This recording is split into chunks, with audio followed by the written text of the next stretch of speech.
माझं हे 2002 सालातलं काम आहे. जे जास्त आहे ते जुनं आहे, ते आता आर्काइव्हल झाले म्हणून त्याचा मी सुरुवातीला उल्लेख करतो.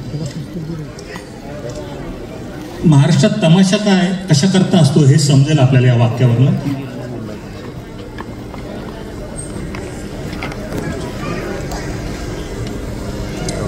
अशा प्रकारे सर्वांच्या चेहऱ्यावर जे हास्य उमलतं त्याचा हा चारित्र्य म्हणून दाखवतो.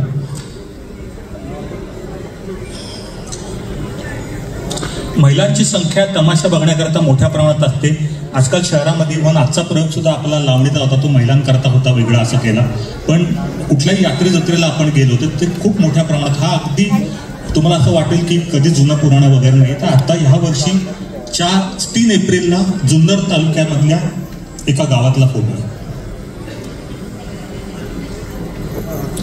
तमाशामध्ये आपण पाहतो गण गवळण, रंगबाजी आणि वगनाट्य आणि फारसा. इथं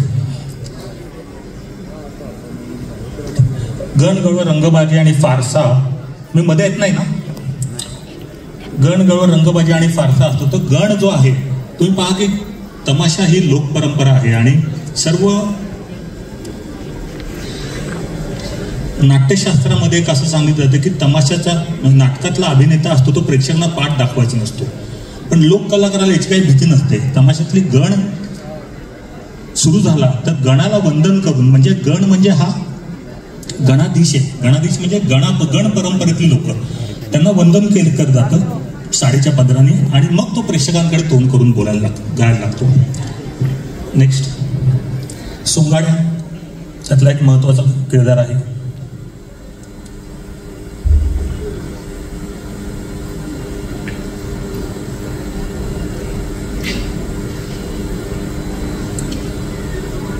वार्षिक जत्रा असते, त्या जत्रेकरता तमाशाला आवर्जून बोललं जातं. आपल्याला माहिती आहे की ग्रामीण भागामध्ये ग्रामदेवता असते आणि ग्रामदेवता म्हणजे जे गावाच्या, इथे ग्रामीण भागातला बरेच लोक आले असतील त्यांना माहिती आहे की गावाच्या वेसीवरती अशी दगडं पुजलेली असतात ज्याच्यामध्ये शेंदूर लावलेला असतो आणि त्याला वीरगळ म्हणतात. वीरमध्ये वीर, ज्या व्यक्तींनी वीराचं कौशल्य केलंय, वीराचं कर्तृत्व केलंय, अशा लोकांचं तिथे स्मृती ठेवल्या जातात. त्यात बऱ्याच वेळेला त्या आपल्या दगडावरती आपल्याला तलवार हातात घेऊन जायला घोडाळत आलेला माणूस पण दिसतो किंवा अनेक चित्र दिसतात. तर त्या दगडापाशी वीर गीतं गायली जायची पूर्वी, पवाडे असतील नंतरच्या काळात, तिथे त्या ठिकाणी आता तमाशा केला जातो. म्हणून त्या ग्रामदेवताच्या जत्रेला वर्षातनं एकदा आवर्जून तमाशाला बोललं जातं. आणि पश्चिम महाराष्ट्र असो, मराठवाडा असो किंवा जे कुठले विदर्भ असो आणि उत्तर महाराष्ट्र असो, या सगळ्या ठिकाणी त्या ग्रामदैवताच्या जत्रेला आवर्जून गावातनं जे रोजगाराकरता शहरात गेलेली माणसं असतात ते आवर्जून येतात. त्यांचा तो एक दिवस दिवाळीला एक वेळ माणूस घरी जाणार नाही पण त्याला जातो. आणि म्हणून पुणे जिल्ह्यामध्ये मारुती मंदिरासमोर जशी अगरबत्ती, तसं जिल्ह्यात यात्रेसमोर तमाशा असतो आणि तमाशेला ती यात्रा पुरी होते. नेक्स्ट, पाहू शकता तुम्ही की प्रेक्षकांमध्ये अख्खी फॅमिली वाट पाहतीये. मागची स्लाइड घ्या. छबिना असतो, आपल्याला माहिती आहे जत्रेमध्ये ग्रामदेवताची छबिना येतो, पालखी म्हणतात त्याला आपण, ती येते आणि तुम्हाला मागे तमाशा करता प्रेक्षक ऑलरेडी जाऊन बसलेले दिसतात. प्रेक्षक अशा करता महत्वाचे आहेत की तमाशाला बायका जात नाहीत, मुलं जात नाहीत असं जे आपल्या समोर सांगतात त्यांच्याकरता हे उपयोगी पडणारी गोष्ट आहे. तमाशाबद्दल एक बारीकशी माहिती म्हणजे महाराष्ट्रातल्या कोकण, पश्चिम महाराष्ट्र, दक्षिण महाराष्ट्र, उत्तर महाराष्ट्र, मराठवाडा, विदर्भ या चारही ठिकाणी वेगळ्या प्रकारचे तमाशे होतात. हा जो आहे तो पश्चिम महाराष्ट्रात गाजलेला कनातीतला तमाशा. ही कनात आहे, आपल्याला कनात माहिती आहे, फारसी शब्द आहे आणि हे जे पडदा आहे हा इथला, याला कनात म्हणतात आणि त्या कनातीच्या आत तो तमाशा होतो म्हणून त्याला कनातीत तमाशा असा शब्द आहे. हे आळंदीच्या यात्रेतले फोटो आहेत दोन्ही.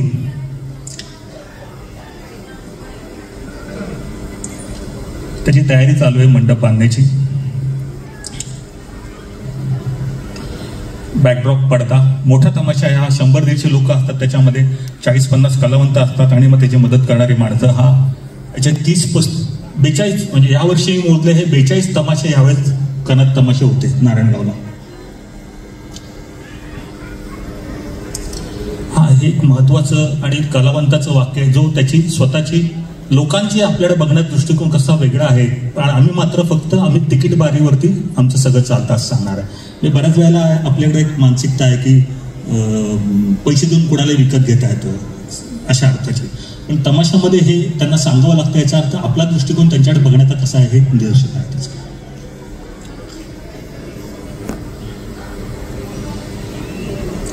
हे नऊवारी साडीतला तमाशा लावणी परफॉर्मन्स आहे. एक मगाशी सांगितल्याप्रमाणे की जत्रेसमोर जो तमाशा होतो तो हजेरीचा कार्यक्रम असतो. ही पाथर्डी तालुक्यातली हजेरी आहे. आणि तुम्ही बघा की प्रेक्षक असे मस्तपैकी लांब बसलेले, आपण ते कलोजियम वगैरे रोम मधलं पाहतो, ऍक्च्युली नैसर्गिक आहे ते डोंगराचा उतार. आणि ती जागा 200-400 वर्षापूर्वीपासून तिथे लोक करतात कार्यक्रम. इथे कुस्ती पण होते. जत्रेमध्ये 2 महत्वाच्या गोष्टी असतात आणि वार्षिकची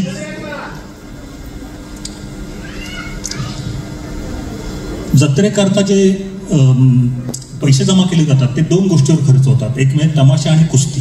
तर कुस्तीचा आखाडा पण इथेच भरतो. बतावणी तमाशामध्ये फार महत्वाची असते.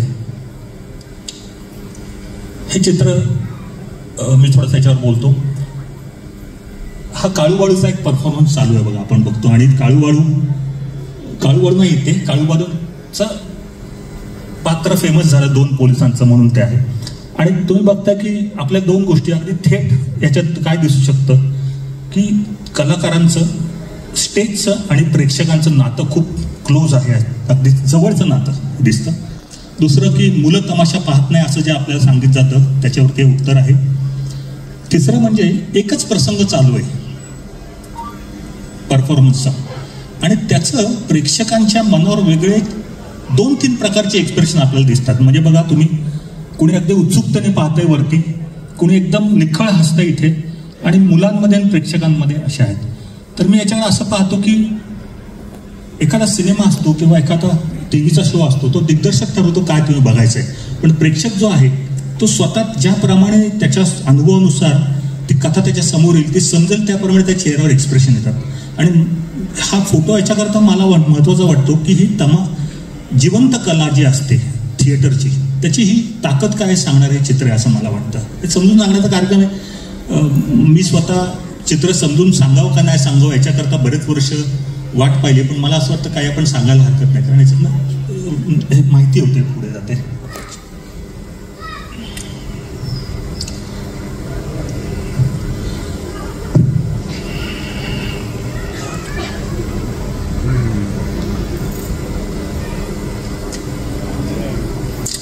ही लावणी परफॉर्म करणारी व्यक्ती आहे जी लातूरकडची आहे.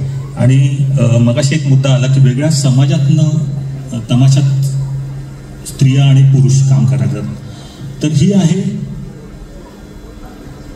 कोल्हाटी समाजाची, मागची घ्या, कोल्हाटी समाजातली स्त्री आहे जी लातूरमध्ये, मी एकदम विसरलो, पण मला सांगायचा मुद्दा असा की लग्नामध्ये नाचायला अशा स्त्रियांना बोलवलं जायचं पूर्वी, पण तिचा आवाज वगैरे चांगला असल्यामुळे तिला तमाशामध्ये काम करायची संधी मिळाली, लावणी परफॉर्मन्स.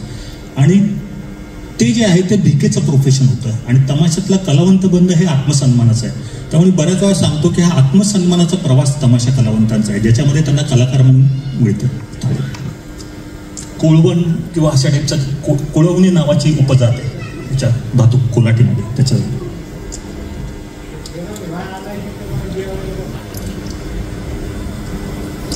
ढोलकी चांबडं चर्मवाद्यांचं जे आहे, हलगी वाजवताना त्या कलावंतांचे काय हाल होतात त्याच्याबद्दलचं एक दृश्य आहे. वर्षात सुरुवातीला असं सगळ्यांना सामोरं जायला लागतं. पुढचा त्याच्यावरती उपाय त्यांनी करतात की आपल्याला माहिती आहे आधुनिक मृदंगवाले आणि हे वाले त्यांच्याकडे खूप वेगळ्या प्रकारच्या फॅसिलिटी असतात, पण तमाशा कलावंत हा असा लोक कलावंत आहे त्याच्याकडे कमी रिसोर्स आहे. तो रात्री जेवताना जो भात असतो तो बाजूला ठेवतो, तो कापडाला लावतो आणि तो कापडाचा फाटक्या कापडाला लावून ते हाताला बांधतो आणि ते हाताला बांधून मग ते ढोलकी सुरू होते.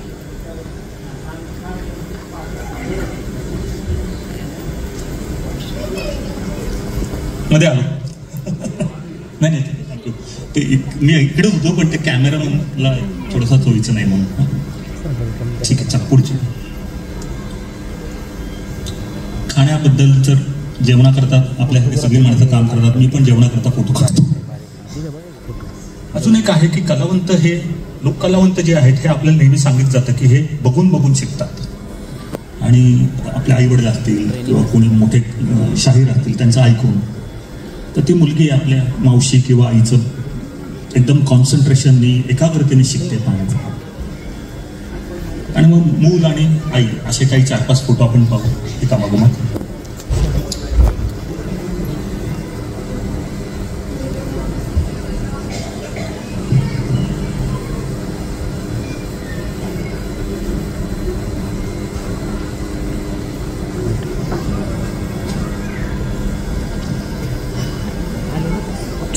बऱ्याच कलाकारांचं नंतरच्या काळात दुःख असतं की त्याच्या कलेबद्दल त्याला कोणी ओळख नाही, पण त्या कलेच्या बाजारामध्ये तो अडकतो आणि त्याला स्वतःला वेडबिगार समजायला लागतो.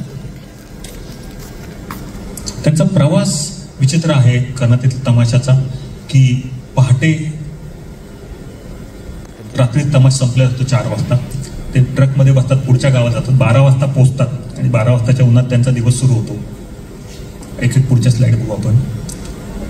मग जेवण झाल्यानंतर एक विश्रांती होते मोठी, रात्र प्रवास आहे, मेकअप रूम आहे. अशा प्रकारचं जत्रेमध्ये हे सातारा नावाचं गाव आहे औरंगाबादच्या जवळचं. तिकडे खंडोबाची यात्रा असते आणि 3 मोठे तमाशे तिथे आहेत आणि लहान गाव आहे, म्हणजे एक 40-50 उंबऱ्याचं गाव आहे. पण ते यात्रेकरता काही हजार लोक येतात आणि मग त्या ठिकाणी तिकीट लावून तो तमाशा होतो. मग रात्री प्रवासाची साधनं नाही येत बऱ्याच ठिकाणी नव्हती म्हणजे, आणि आता बऱ्याच स्वतःच्या गाड्या यायला लागल्या. तर त्यावेळेला रात्रभर तमाशाच्या थिएटरमध्ये तिकीट काढून बसायचं, सकाळी बस मिळाली की आपल्या गावी निघून जायचं किंवा बैलगाडी असली तर सकाळी निघून जायचं. त्यामुळे असं त्याचं एक व्यवस्था सुद्धा आहे की तुम्ही रात्री प्रवास करू नका, तमाशा बघा. व्हायची सोय नाही, जेवायची सोय होते, पत्रावळ्याने जेवण मिळते. त्यातली वगनाट्य पूर्वीच्या काळी खूप तमाशात होती. ह्या वेळेस तमाशामधली वगनाट्याचा प्रेक्षक गेला निघून, हे एक दुःखदायक गोष्ट आहे. पण माहीत नाही, काळात प्रत्येक 15-20 वर्षांत तमाशात बदल असतो या प्रकारचा आहे. तमाशा कला ही गेल्या 150 वर्षात आपल्या सगळ्या इतिहासकारांनी लिहून ठेवले. वेगळ्या प्रकारचे बदल दर 15-20 वर्षांनी होतात आणि बदल त्यातला होतोय हे त्या जिवंतपणाचं लक्षण आहे. असं सगळे बदल आपल्याला आवडतील असं नाही.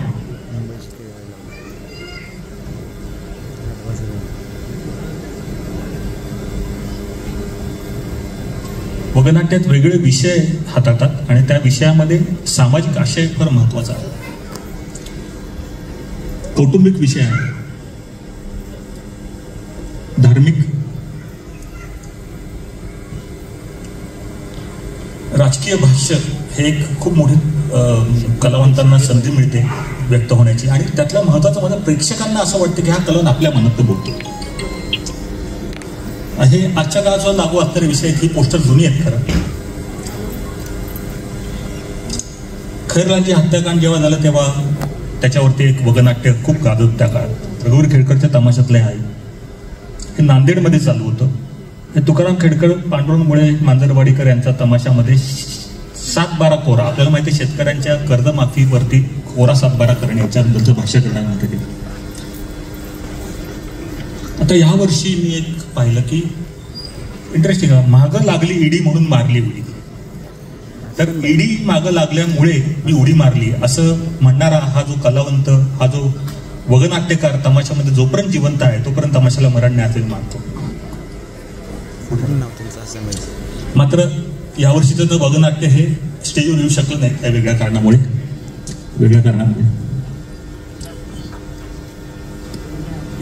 इथे येतो. हां ठीक आहे, थँक्यू. कॅमेऱ्यामध्ये या म्हणून सॉरी, माफ करा. झाडाखालचा तमाशा हा सातारा, सांगली, कराड, कोल्हापूर या भागामध्ये असतो. पुढे हा एक 25-30 कलावंत त्याच्यामध्ये आहेत. लहान तमाशा आहे. जी मोठी गावं असतात त्यांना मोठी सुपारी असते, 1 लाख, 1.5 लाख, 2 लाख, 3 लाख, 4 लाख. पण हा जो लहान तमाशा आहे त्याच्यामध्ये 30, 40, 50 हजार, ज्या गावाची जी कपॅसिटी त्याप्रमाणे लोक त्या तमाशांना बोलवतात. इथे मोठं स्टेज नाही, एकदम मुलं बसलीत पुढं, तमाशा चालू आहे. हे अण्णाभाऊ साठेंचं एक वगनाट्य ते करतायत.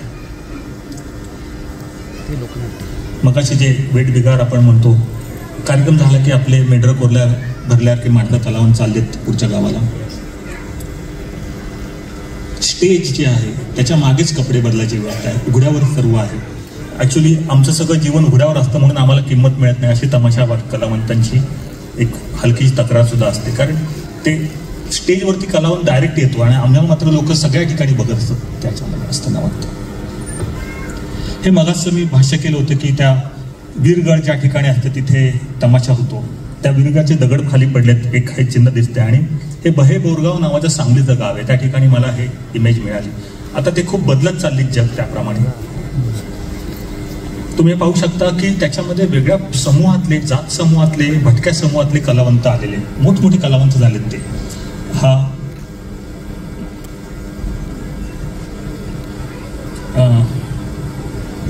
पोतराजाचं आहे, हे झाडाखाली तमाशामधलं दृश्य आहे.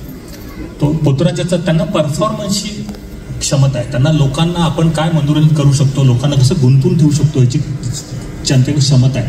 मग त्यांना तमाशात आलं तर आपल्याला सन्मान मिळतो, आपल्याला कलावंत म्हणून प्रतिष्ठा मिळते असं वाटतं. ते सुद्धा असंच गोंधळी समाजातून आले. शिवाजी महाराजांच्या काळात गोंधळी समाजातून माणसं खूप तमाशामध्ये आली, त्यांनी पोवाडे रचले, महाराष्ट्र धर्माचा प्रचार केला.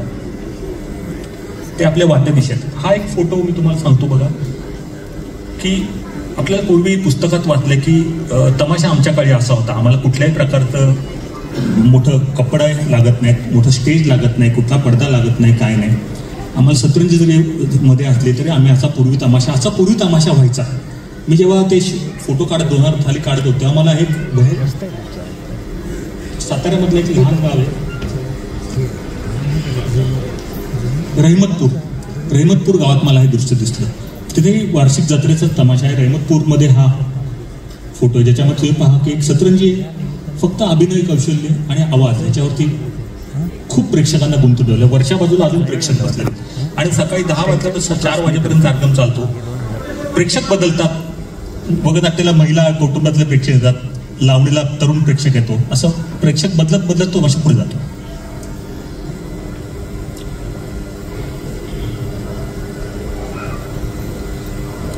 कोकणातील तमाशा.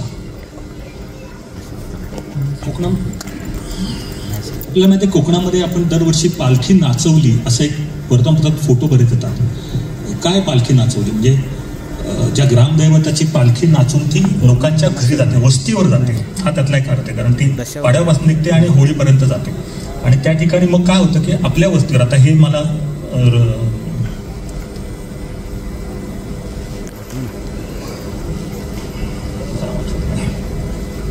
राजापूर तिथे तेली वस्तीमध्ये ती पालखी ग्रामदेवतेची आली. म्हणून त्यांनी काय केलं की घरातल्या कुटुंबातल्या माणसांनी सर्व, आई, बहीण, भाऊ आदी घरातली माणसं त्यांनी तमाशा करतो, म्हणजे आपण पूजा करतो तसं तमाशाने त्या पालखीत स्वागत करावं. आणि मग हे त्यांच्या ओसरीवरती हा तमाशा चालू, प्रेक्षक आजूबाजूच्या वस्तीतले आले. हे आपल्याला समजू शकेल की मंदिरातनं देव बाहेर आलाय आणि तो वस्तीवर गेलाय. याच्यात फार मोठं भाष्य पण आहे आणि स्थिती पण सांगतात की मंदिरात जायला लोकांना बराच काळ परमिशन नव्हते. खूप मोठ्या समूहाला मंदिरात अजूनही प्रवेश नाही.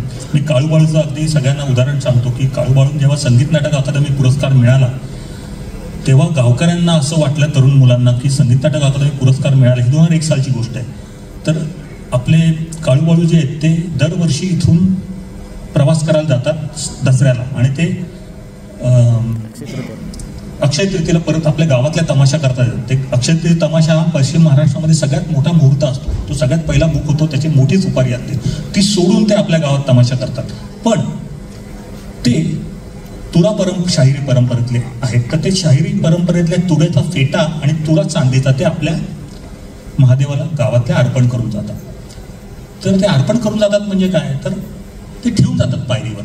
तर ते बरोबर नाही, त्यांना आत मंदिरात नेलं पाहिजे तरुण लोकांना वाटलं. आणि मग स्वतः मला काळू बोलून सांगितलं. तर त्यांनी आत त्यांना त्यावेळेस नेलं आणि पूजा करून घेतली.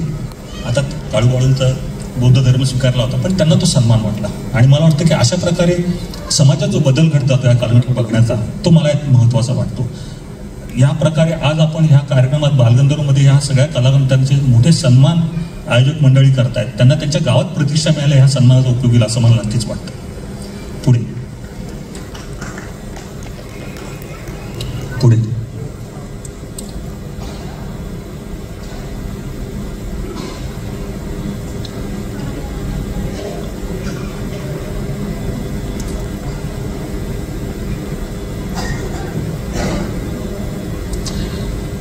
उत्तर महाराष्ट्रामध्ये तमाशातला सोंगाड हा प्रकार त्या कलावंतांना फार आवडला. जसं लावणी प्रकार शहरी लोकांना आवडतो तसं मग त्यांनी आदिवासी भाग आहे तो सोंगाड इथे येतो आणि मग त्या पुरुषच स्त्रियांचं काम करतात आणि तमाशा होतो. मग रात्री 12 वाजता तो सोंगाड येतो. तो एकटा सोंगाड्याची लोक वाट पाहत असतात. पहाटे 5-6 वाजेपर्यंत कार्यक्रम चालतो. मुलं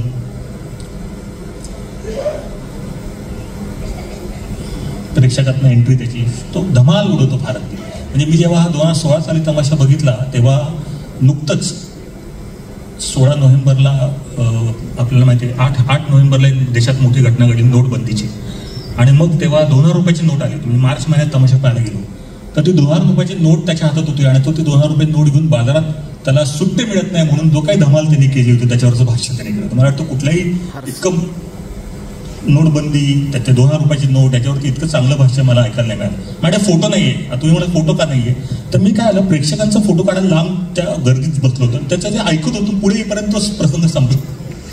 मला परत मिळालं नाही. ते लोक सापडत नाहीत. अदृश्य होता. त्यांना वाटतं आपल्या मागं लागले कोणतरी शहरात आलेला माणूस. त्यांना वाटतं आपल्यावर काही हे करेल का असं भीती वाटते. तखतरावचा तमाशा हा मराठवाड्यातल्या अनेक भागामध्ये औरंगाबादच्या पुढे पूर्वेकडे बरेच गावांमध्ये होतो आणि त्याच्यामध्ये बैलगाडीवरती तख्त उभं केलं जातं आणि त्याच्यावरती तमाशा चालू आहे पुढचा. त्याची मिरवणूक दिसते आणि त्या मिरवणुकीच्या पुढच्या बाजूला गावातले पैलवान हे असं शो करतात. आपल्या गणपतीच्या उत्सवात पण आपल्याला पाहायला मिळतं. खूप आजूबाजू गावातनं लोक ते पाहायला येतात. हे श्रावणातल्या शेवटच्या सोमवारी घडतं. बैलपोळ्या दिवशी घडतं सॉरी.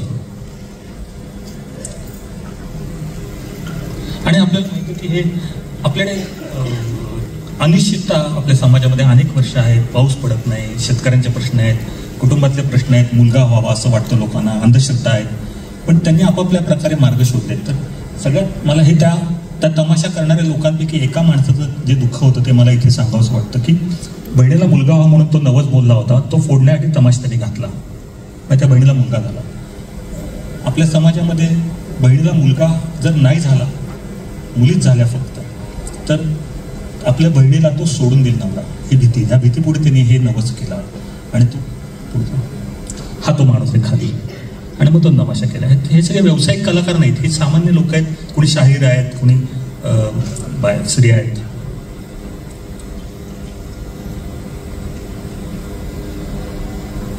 काही गावामध्ये बैलगाड्या आता नाही ट्रॅक्टर आहेत. मग ट्रॅक्टरवर तमाशा आहे. म्हणजे हा एक काळाचा बदल आहे.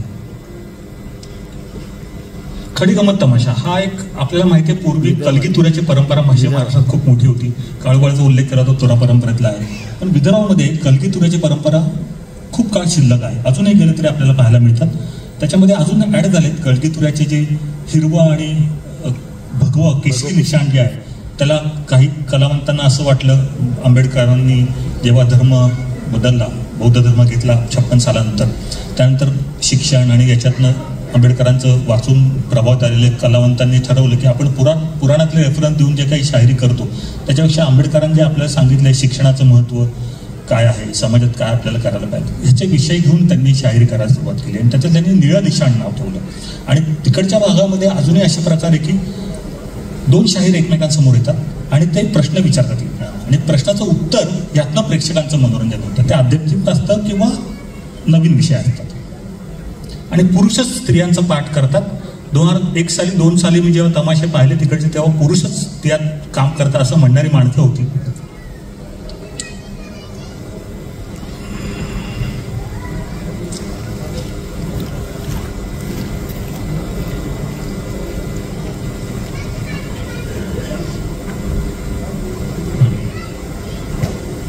टीव्ही, त्या काळात टीव्हीचं खूप प्रस्त होतं. आता टीव्ही गेले आणि रील आलेले आहेत.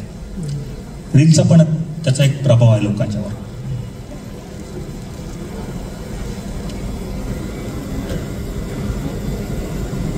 पण आम्ही मनोरंजनाबरोबर प्रबोधन करतो हे त्यांना फार अभिमानाने सांगावं असं वाटतं. त्या परिसरामध्ये शाहीर अंबादास म्हणून आहेत, ते शिक्षक होते. त्यांनी शाहिरी स्वीकारलं की बदल समाजात घडावा याच्याकरता आम्ही तमाशा करतो, असं अगदी ठासून विधान करतात. आणि तिथे हे सगळं त्यांचं, आपण कसं प्रयोग इकडे करतो आणि त्याच्याकडे काय कोणी येत नाही वगैरे, हे सगळं व्यावसायिक चालतं. म्हणजे तिथे कॉन्ट्रॅक्टर असतो, तो तुऱ्याचा आणि निळे निशाणवाल्या दोघांची स्पर्धा लावतो आणि प्रेक्षक खुश होतात. 5,000 4,000 प्रेक्षक असतात. पहाटेपर्यंत चाललंय. मागे आभा आली बघा.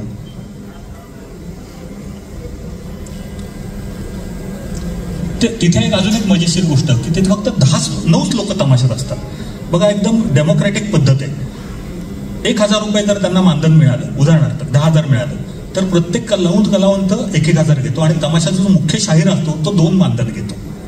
समान वाटप पैशाचं करतात. हे इंटरेस्टिंग आहे आपल्याला पाहायला. पण कलाकारांचं कलाकार शोषण करतात असं आपण बऱ्याच वेळा म्हणतो, तसं ते दिसत नाही. ते सगळं समान वाटप करतात.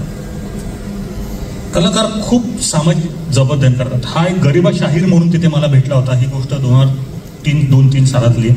गरिबा शाहीरचं स्वतःचं हे निळं निशाण सांगितलं. त्याचं निशाण सुभान निशाण म्हणून, त्याचं वेगळ्याच विचारसरणी त्याची. कलगीतुरा परंपरेला नाकाला सुभान आम्ही म्हणतो. पण त्याला एक असं वाटलं की मी आयुष्यभर खेडोपाडी फिरून मातीच्या स्टेजवरती तमाशा करतोय, तर माझ्या गावात जेव्हा तमाशा येईल तेव्हा त्याच्याकडे चांगलं स्टेज पाहिजे. म्हणून हे स्टेज त्यांनी स्वतःच्या पैशाने बांधलं आणि त्याच्याबरोबर त्याचा दुसरा शाहीर मित्र आहे, यांनी स्वतः पैसे खर्च करून दिला आणि कलाकाराला सन्मान मिळाला पाहिजे या भावनेने ते केलं. त्यावेळेस बघा, हे कृषी मंत्री 80 साली ते उपस्थित होते. गायकवाड, कृषी श्री गायकवाड वगैरे. स्त्रिया प्रेक्षक हा तर एक महत्वाचा मुद्दा सगळ्या ठिकाणी आहे. प्रेक्षकांमुळे खरं म्हणजे आपल्याला कळतं की तमाशात काय दिसणार आहे. पुढच्या स्लाइड आपण प्रेक्षकांच्या पाहतो. आता हा एक इंटरेस्टिंग फोटो आहे बघा की तमाशामध्ये वेगळ्या प्रकारचे रस असतात. थोडं मागे घ्या. इथेच, इथे पुढे पुढे पुढे पुढे पुढे पुढे. हा, ही व्यक्ती पहा, ही व्यक्ती पहा, ही व्यक्ती पहा आणि ही व्यक्ती पहा. थोडा पहा. व्हिज्युअल लिटरसी 14-15 वर्षापासून ते 24-28 पर्यंत वय आहे. तर त्यांच्या डोळ्यामधले भाव पहा. त्यांना जे काही त्या नृत्यांगणीनं पाहून समजलं उमजलं त्यांच्या डोळ्यात दिसतं आपल्याला, त्यांच्या अनुभवानुसार. पुढे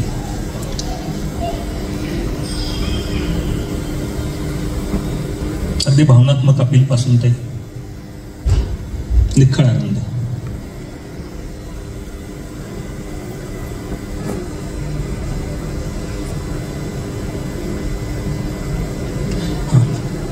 महिला प्रेक्षक पुढचं.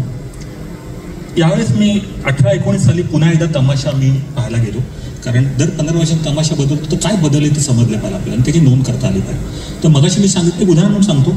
मगाशी मी सांगितलं की त्यात आमच्या तमाशात महिला काम करणार आहेत असं जे विदर्भातले शाहीर म्हणत होते, तिथे आता 5 महिला शाहीर निर्माण झाल्या आणि त्यातली ही 24 वर्षाची, आता 30 वर्षाला पोचली असेल. ही मुलगी जी 12वी झाली आणि ती तमाशा करते. आणि बघा, प्रेक्षकांसमोर एकदम धाडसाने सगळं मांडते.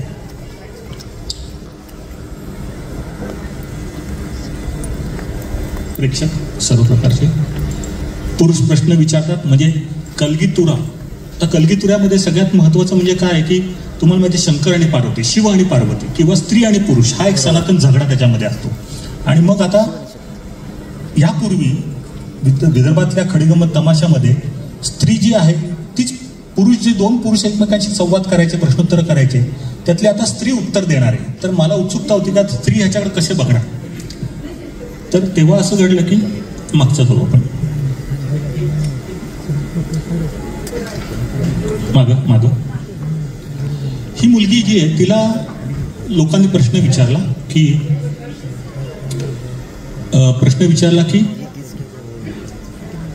स्त्री ही पुरुषाशिवाय अपूर्ण आहे. आता हा एकदम सनातन प्रश्न आहे की स्त्री ही कमकुवत आहे. तू कितीही पैसे कमव, तू कितीही शिक, पण तू पुरुषाशिवाय अपूर्ण आहेस. आणि पुढे प्रेक्षकांमध्ये सगळ्यांना आता ही काय उत्तर देते, मला सुद्धा वाटलं की काय उत्तर देते. तर ती उभी राहिली आणि मग तिने अगदी बिनधास्तपणे की ए हिरो, तू स्वतःला समजतोस काय, तुला स्त्रियांकडे बघण्याचा दृष्टिकोन कसा चुकीचा आहे, तुला समजलं नाही आम्ही शिकलो आणि आता काय करतोय आम्ही. तर ती सांगते की नंतर ती पुढे सांगते की मला बाळ जरी निर्माण करायचं असलं माझ्या शरीरात तरी आता मला पुरुषाची गरज नाही, मी विज्ञानाचा आधार घेऊन ते करू शकते. आणि मग टाळ्यांचा कडकडात लोक सगळे लोक. आता ही जी ताकद ह्या कलावंतांना मिळते ती मला वाटतं महत्वाची आणि व्यक्त होण्याची गोष्ट. पुढे